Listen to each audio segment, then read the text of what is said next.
పొద్దున్నే ఏ మొహం పడితే ఆ మొహం చూడకు. అత్తయ్య ఎదవమంటానా? లోపలికి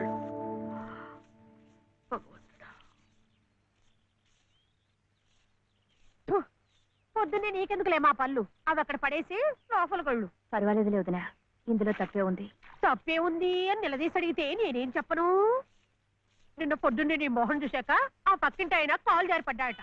వాళ్ళ ఆవిడ ఒకటే తిట్టిపోసింది. పొద్దున్నే లేచి ఎవరైనా కాస్త మంచి మొహం చూడాలనుకుంటారు పాపం. ఏమే నీళ్ళు, నువ్వు వెళ్ళి కాస్త కాఫీ పని చూడమ్మా, వెళ్ళు.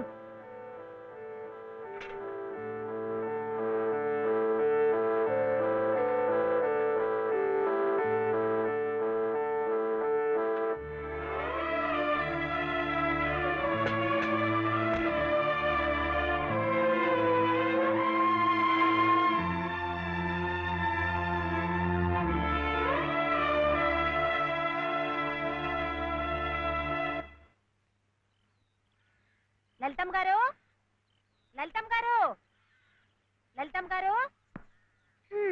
అదేమిటి రోజు ఎంచగ్గాను దుర్గమ్మ గారు అని నా పేరు పెట్టి పిలిచేదానివి, ఈ రోజు ఏమిటి లలితమ్మో లలితమ్మో అంటా గావుకేకలు దుర్గమ్మ లలితమ్మ అయిపోయింది ఏమిటి? అది ఎట్టా అవుతుందమ్మా, దుర్గమ్మ దుర్గమ్మే, లలితమ్మ లలితమ్మే. నా జాకెట్, నా లాగు, నా చొక్క ఎక్కడా? ఇదిగో బాబు, తమ చీరలు 2 రాసుకోండి. ఒరే చెంప అక్కడ పెట్టరా.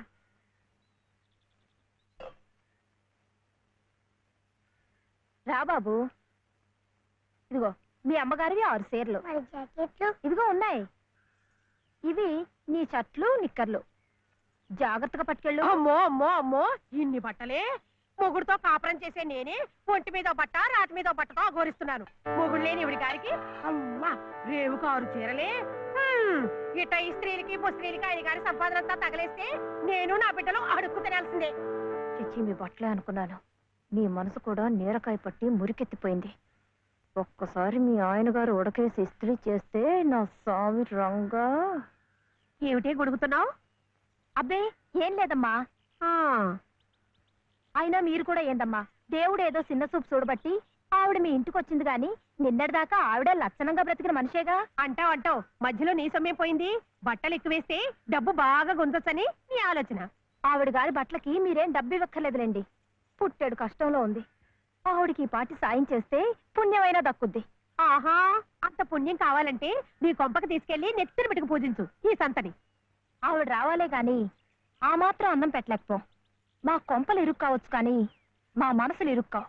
మనసులు గుండెలు కోసి పెడితే సంతోషపడే ఘటాలు కావు. ముప్పుద్దులా మేపినా మనుషుల్ని పీక్కు తినే రకాలివి. అమ్మా అమ్మ అన్నం పెట్టవా? వచ్చి భుంచొద్దు గాని పద, బడికి టైం అవుతుంది. ఏమ్మా, పిల్లాడికి అన్నం పెట్టకుండానే స్కూల్కి పంపుతున్నావు? మాటంటేనే మూతి విరుపులైతే చాలా కష్టం. ఈ పూటైతే మాన్పించావు, మధ్యాహ్నం తప్పుతుందా, సాయంకాలం తప్పుతుందా, రాత్రికి తప్పుతుందా? ఈ ఒక్క పూట ఆదా చేస్తే మాకేం మిగిలేదు లేదు. శుభ్రంగా కూర్చోపెట్టి వెళ్ళవయ్యా, వెళ్ళు. అది కాదు దనా, నిన్న పొద్దున అన్నం తిని కక్కుకున్నాడు, అందుకని. పడ్డలేదంటే ఇడ్లీలు బొడ్లీలు చేస్తాననుకుంటున్నావేమో. 3 రోజులు అన్నమైనా కుండలో వేస్తే ఎగబడి తింటారు నా బిడ్డలు. వేడు అలవాటు చేసుకుంటాడు వదినా.